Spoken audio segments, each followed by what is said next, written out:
Now I want to take you through my design process with this outdoor shower. So the central focus piece is the rammed earth wall, and the most work went into that section. And so there's a lot of components here that you don't even see. They're actually underground with the foundation. And so I'll show you the design, and then I'll show you my progress photos as I built this foundation. So it's just a concrete slab footer underground. It also has this little section that kind of juts out in the front, which you see here, and then some bricks built on top of that as well. And that's for this column, this architectural brick column that I'm going to build. I haven't actually constructed this yet, but that's what that little section there is for, just to support that extra weight. My reasoning behind that was all this weight here, I didn't want to put it straight down on this concrete slab floor. So the weight's going all the way through down to the ground level.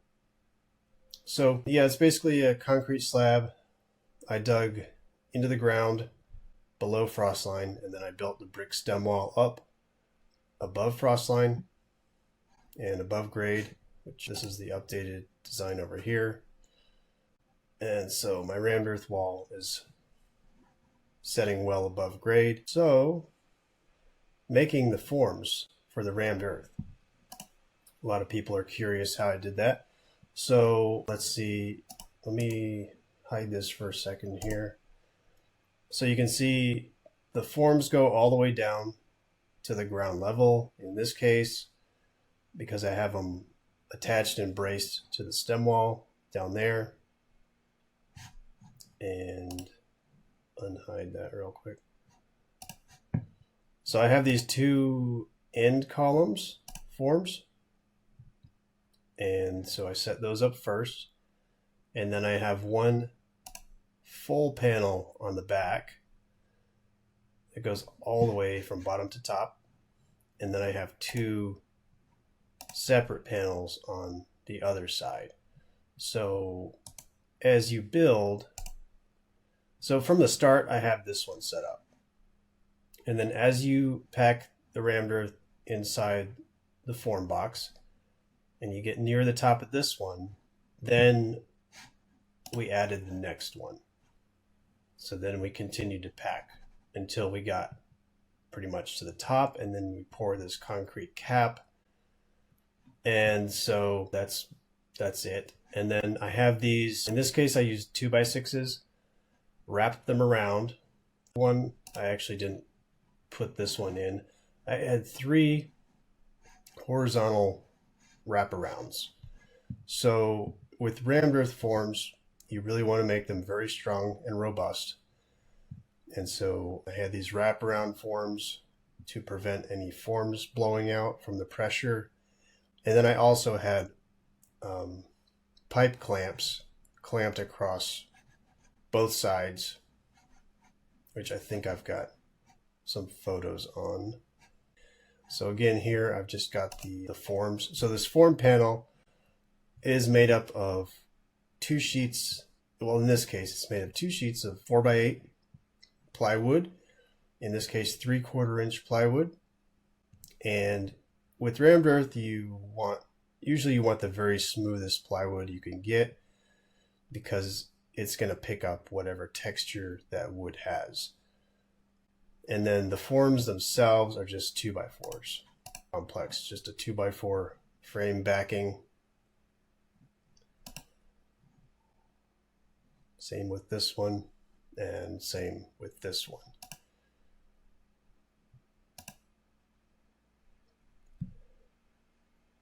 So I'll lead you through the actual rammed earth building process.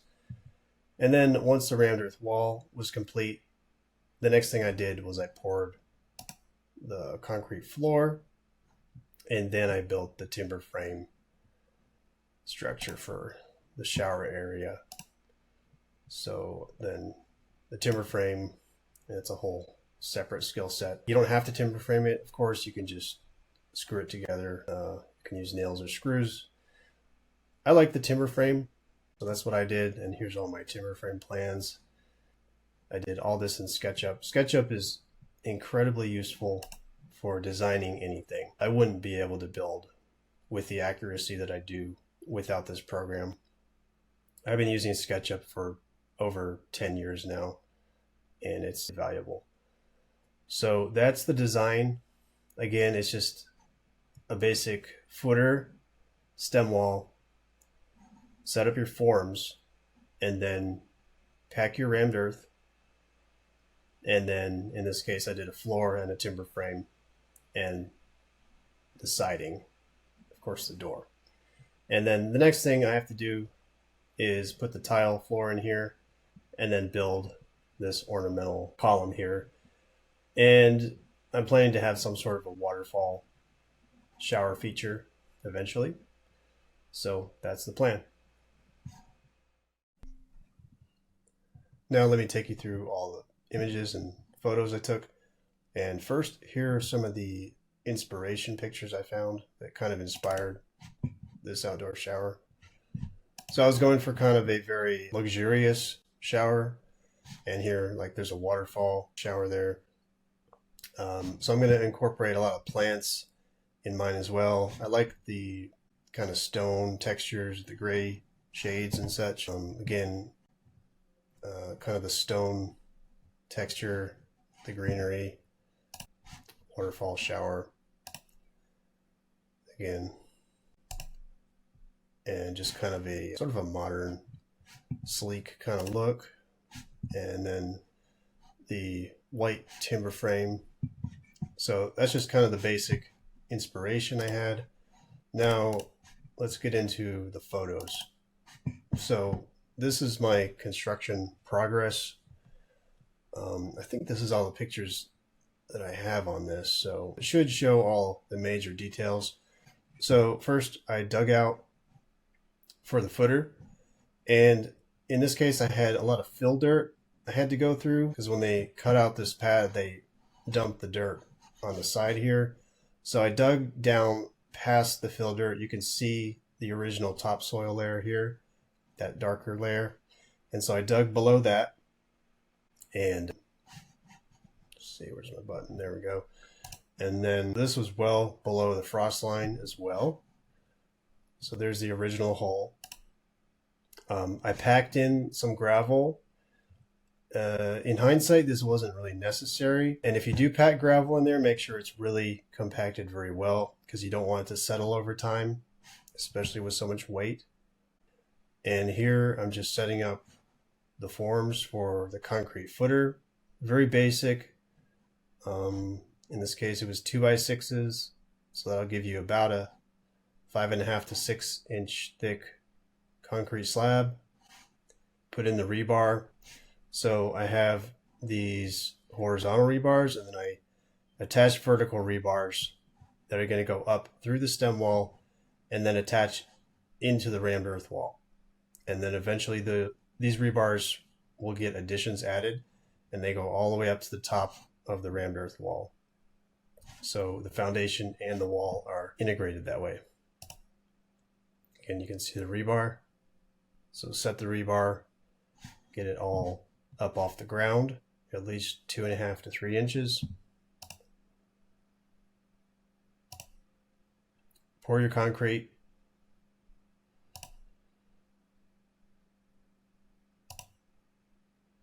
Remove the forms. In this case, I added more gravel as I went up, just to fill in the hole. And then I started the brick stem wall. This is the system that I like to use. So I build an inner and outer layer of brick, and then it has a hollow interior, which I fill with concrete. So I built this a lot of brick in this case because it had to rise above ground level. There you see the little extension I did to support the weight of the column later.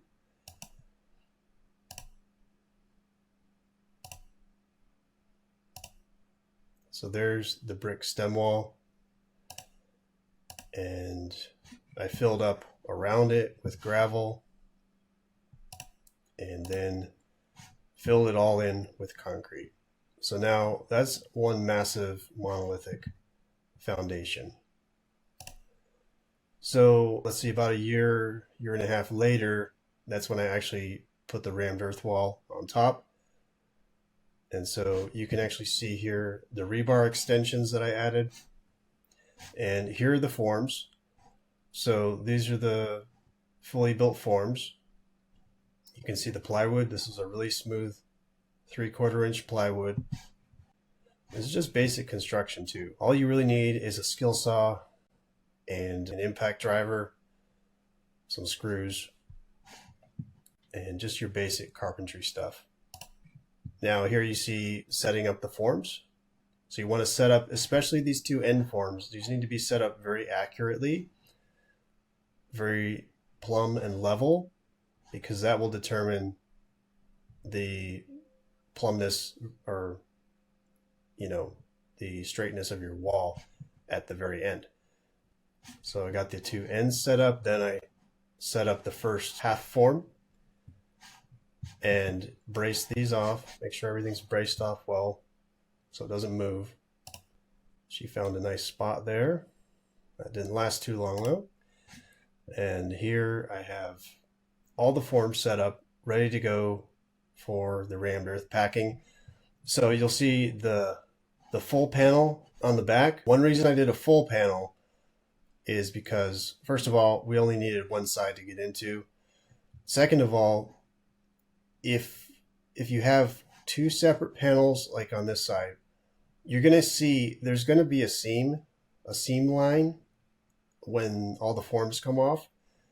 And so I didn't want that seam to show on the other side because that's more of a showy kind of side. And so that's why I have a full form on the back side. And you'll also see the rebar. I have that placed from the start, connects all the way to the top of the wall. And I have it braced off at the top so these bars don't move as we're packing. And then, of course, down here I've got this horizontal ring of 2x6s. That's just really holding everything tight, braced together. Everything is screwed together too. All these forms are screwed together where they can be. These side panels are also screwed with masonry screws into the brick stem wall. So everything is very, very robust. And here's some video of packing. I'm going to show you more in depth on that pretty soon here in this video. This is the packing all the way to the top. We actually ran out of rammed earth material a little bit early. I would have ideally liked to take it up to about here, but we worked with what we had. And so we filled up the rest of the form with concrete. Concrete cap doesn't need to be this thick, but it was fine in this case.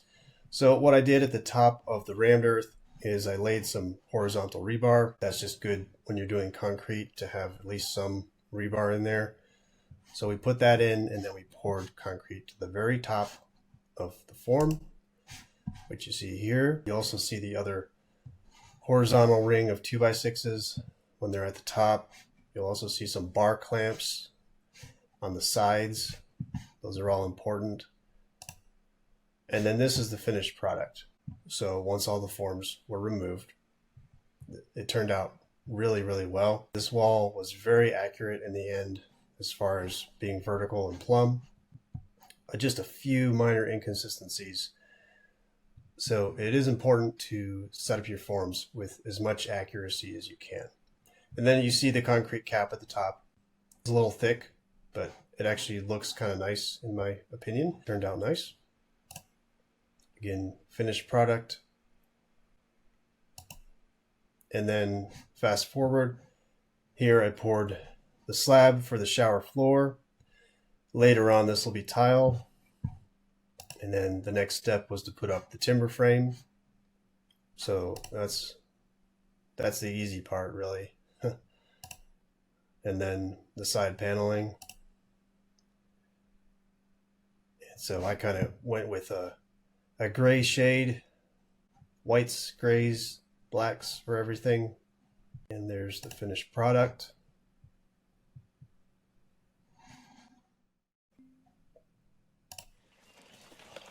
So this is footage taken from the workshop where we actually constructed the rammed earth wall.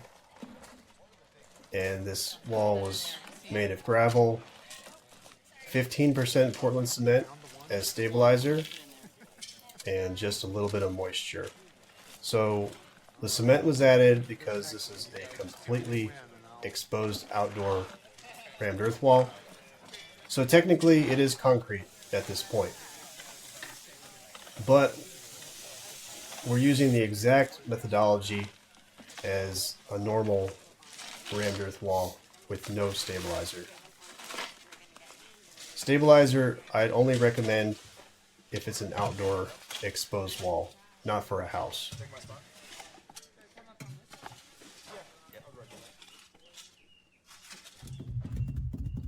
So the tamping, we just use hand tampers. You could use pneumatics. I have 2 pneumatics, but I don't use them unless it's a really big project. So you can see I'm throwing in the unpacked material. I just kind of put it in place to whatever sort of curvature or undulation I want, and then they pack it in.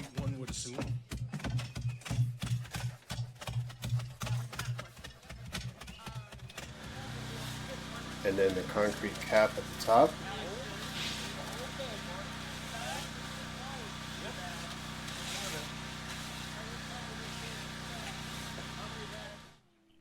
And the removal.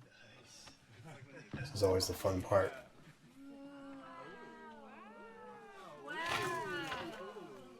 This wall turned out really great. This group worked really hard too.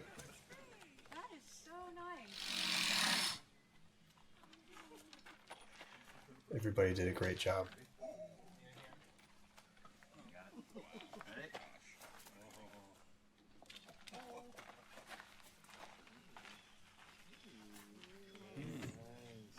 Ooh.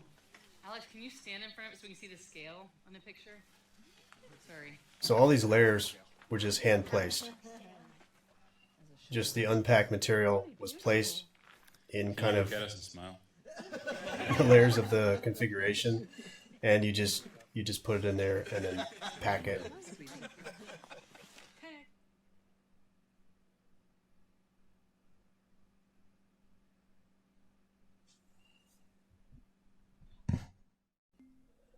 So thanks for watching that video and going through the process of building my rammed earth shower. If you want to learn how to do this kind of thing, I have lots of offerings available. I've got in-person classes and lots of online offerings too. So for upcoming 2025, I have 4 hands-on workshops, April, May, June, and July, and I'll have more in the fall too. We're going to be covering cob and straw clay mainly, and we'll also be covering rammed earth, not hands-on like at that workshop, but I will be going through all the processes and all the integrations to build a rammed earth house as well. We're going to be focused on cob, building a massive cob wall, and also doing a straw clay demonstration. And I cover all details of construction. Half the class is sort of classroom style, covering principles and concepts of construction. The other half is hands-on, and most of that hands-on will be cob work. I also have my new Cob Building Academy.